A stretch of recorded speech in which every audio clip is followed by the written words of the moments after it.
Hey, welcome back, and today I'm going to be showing you the ultimate blueprint to secure $50,000 in 0% interest funding for your business.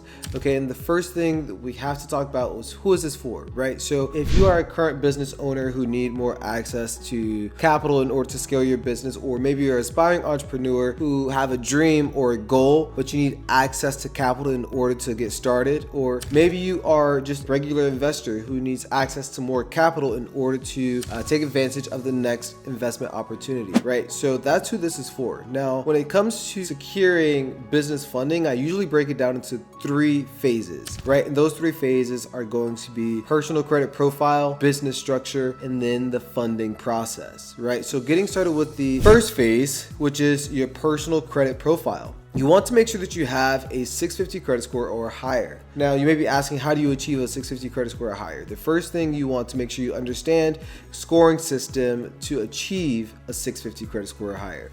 For example, you want to make sure that you have a good payment history, no late payments at all, charge-offs or collections, because your payment history is about 35% of your overall score. Now, your utilization weighs about 30% of your score. 30% utilization or lower, you're in the clear, but the closer you are to zero, the better. If you have anything over 30% utilization on your credit cards, you want to make sure you pay that down so that way you're less risky to lenders. Now, the next thing that we have to look at is going to be your credit history. Whenever it comes to credit history, that's kind of something that you can't really control if you're younger, right? And this pretty much means what is the average between your youngest account or your newest account and your oldest account.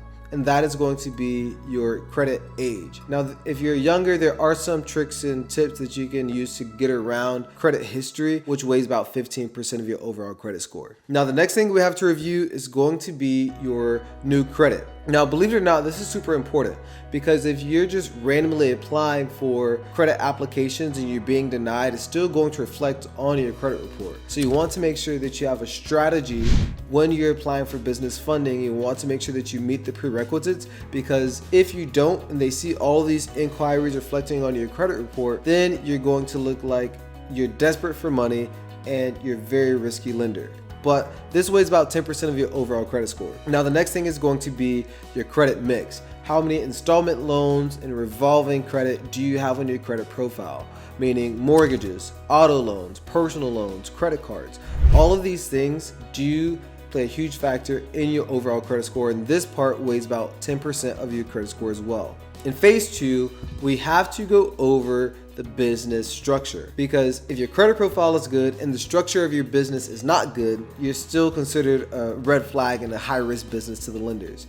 So you want to make sure that your business structure is laid out correctly. And the first thing that we have to review is going to be your entity type. All right, so there are different ways to start a business. You can do a LLC, a limited liability company, or a sole prop, a S corp, or maybe even a C corp. But I always recommend starting off with a LLC, the limited liability company. And if you want to venture off later on, you can. And for the rest of the video, I'm going to be talking for the people who are starting with a LLC, right? And the next thing we have to look at is your business name. You want to make sure that you do not include your industry type inside of your business name. For example, you don't want to put ABC Trucking, ABC Credit Repair, ABC Finance. You want to make sure that you remain as vague as possible when it comes to your business name, because if you include an industry type in your name, you immediately red flag yourself and you become a high risk to the lenders. For example, I have one of my businesses is named Geek Dynasty LLC. No one would ever know what Geek Dynasty LLC is unless I explain it to you. And that's how vague you want to make your name for your business, because that's less risky to lenders. Now, the next thing that we need to review is going to be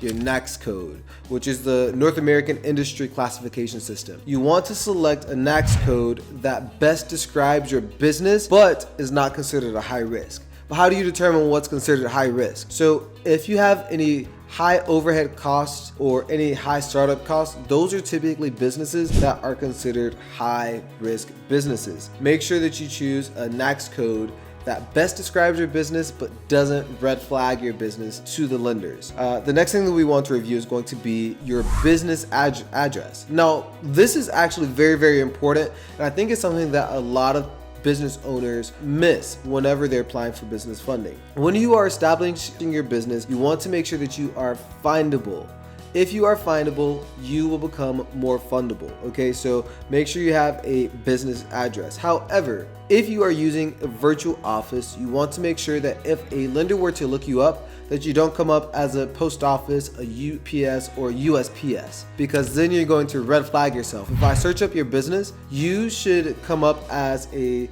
official establishment with offices or something along those lines. You don't want to come up as a post office, and you don't want to use a PO box for your business address. The next thing that we have to go over is going to be your business website. You want to make sure that in the case that lender looks you up and they want to see your business website, that they can find you, right? And the ultimate goal here is to mimic big corporations.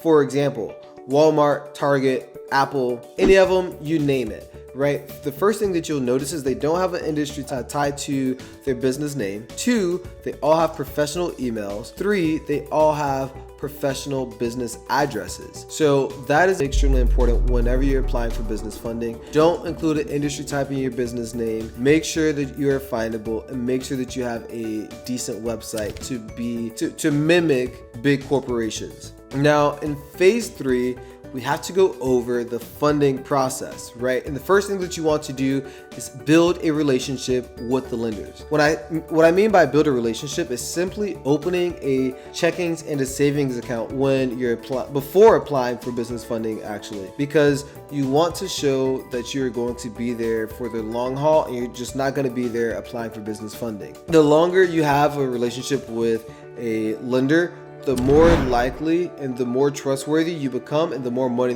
they'll be willing to give you. So whenever you're opening a business account, you want to make sure that you always have your business documents, meaning your articles of organization, your EIN number, and you want to have your operating agreement with you at all times, just in case they ask for those documents. Now, having a funding strategy is actually very, very important when it comes to applying for business funding. When I say a funding strategy, what I actually mean is you want to know and you want to learn what bureaus the banks are pulling from, because if you're applying for business applications blindly, you are completely not taking advantage of funding that you can get and maximizing the potential of the money that you can get from the business. So what I typically recommend is that you apply for national banks first, so like Chase, Wells Fargo, Bank of America, and then you can go to your regional banks. For example, here on the East Coast, we have Truist and PNC, right? And then you can go to your credit unions, who will also give you business funding as well. And those are local to your local area, typically your zip code. Whenever you open a checking account, you want to make sure that you're depositing funds into that account for about at least at minimum 7 days, right? And you want to deposit 7 days. If you can deposit funds into that account for 30 days, that's even better. But if it's only 7 days, that's perfectly fine, because like I said, you want to put money into the account before asking them for money, because you want to build a relationship with them and you want to make it seem like you are a trustworthy person. So again, if you have a 650 credit score and you are a current business owner who needs access to more capital to scale, or maybe you have a business idea or goal, but you need access to capital to get started, or maybe you're just a regular or investor in general who needs access to capital to invest in the next investment opportunity, and you see how this process works and you understand how it can benefit you, what I want you to do is click the link below and book a call, so that way I can see if I can help you out and we can see if we can work together, right? So there are 2 things that you can do. The first thing you can do is you can take the information that I just gave you today and